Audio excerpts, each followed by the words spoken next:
L'astrologie peut nous parler de ce qu'on pourrait appeler la métamorphose. C'est-à-dire, lorsque l'on passe d'un état à un autre, c'est une métamorphose.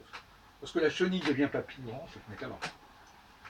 Et on peut prévoir cela parce que le passage du yin au yang peut être qualifié de métamorphose.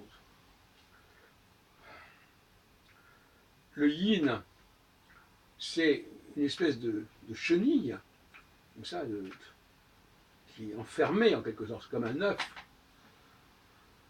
La conjonction, c'est l'œuf. Et puis l'œuf se brise et il va sortir autre chose. Il va sortir un poussin, un papillon, peu importe.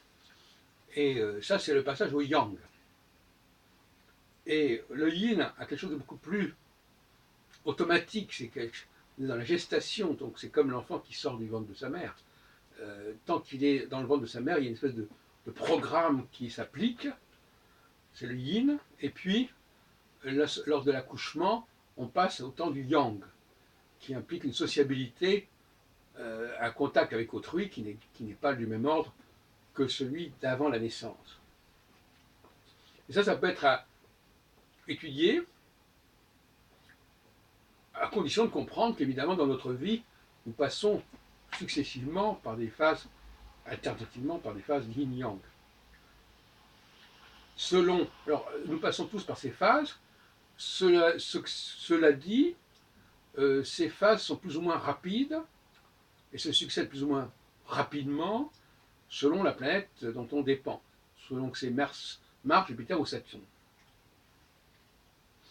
Et donc, nous avons là une météorologie possible.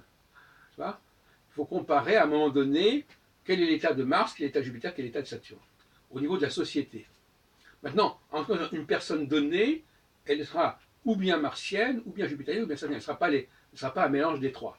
C'est la société qui mélange les trois, qui est la promiscuité des trois, mais le système lui-même, les systèmes sont autonomes.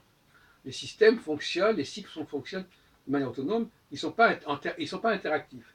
Ils sont interactifs que dans une praxis, c'est-à-dire interactifs que dans la rencontre entre plusieurs objets. Et encore.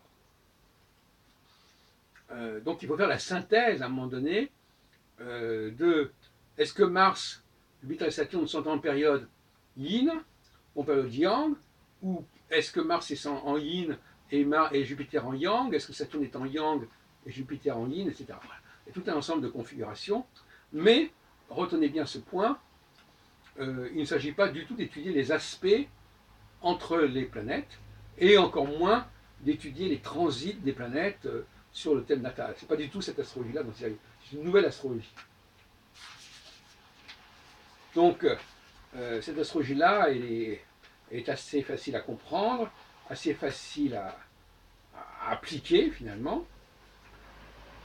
Actuellement, par exemple, nous avons Saturne qui passe en phase yang, donc c'est la sortie de la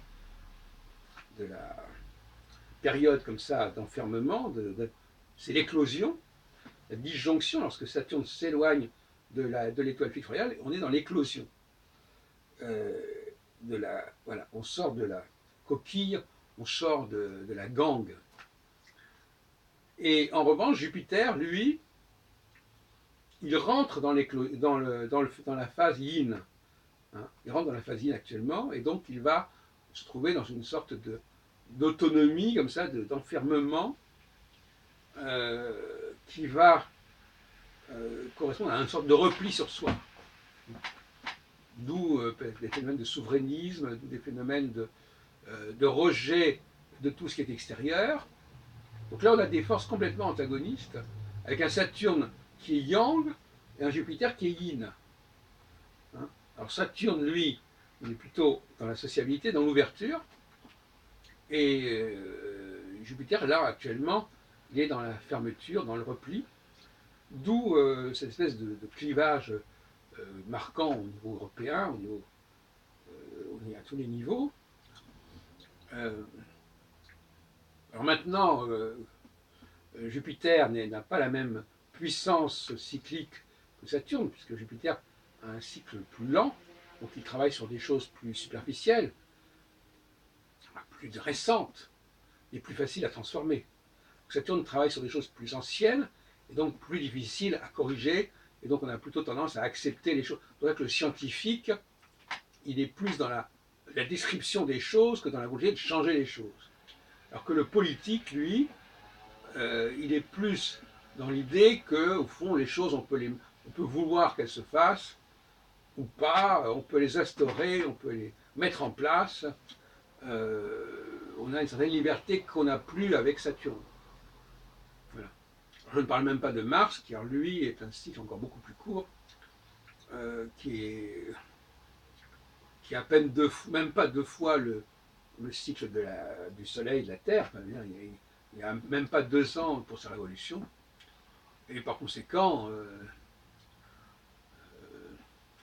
c'est un déclencheur très pointu, si on veut. Hein. Un déclencheur très pointu qui permet de dater peut-être plus précisément certains types d'événements que Jupiter et Saturne qui ont des cycles plus longs.